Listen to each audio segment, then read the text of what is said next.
और बेहतरीन रंगारंग प्रोग्राम के चीफ गेस्ट जनाब नौशिकी पहला ऑल सिंध बलोचिस्तान हाजी मीर अमानुल्लाह खान जमालदीनी फुटबॉल टूर्नामेंट।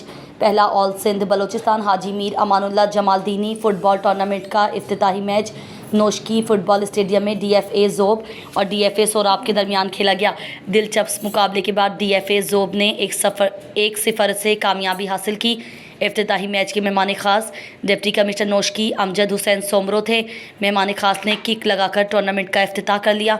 इस मौके पर अरसलान एंड कंपनी के ऑनर हाजी मीर अमानुल्लाह जमालदीनी, साबिक MPA बाबू मोहम्मद रहीम मेंगल, DFA के सदर शकील अहमद जमालदीनी, स्पोर्ट्स ऑफिसर मोहम्मद सादिक मेंगल, मामा शुएब जमालदीनी, हाजी नवाब खान बादीनी, एडवोकेट लियाकत मेंगल, सीनियर सहाफ़ी हाजी सईद बलोच, मास्टर अब्दुल्ला बादीनी, DFA के जनरल सेक्रेटरी सईद गुल बादीनी, दिलावर खान अफगानी समेत हज़ारों की तादाद में शायकीन स्टेडियम में मौजूद थीं।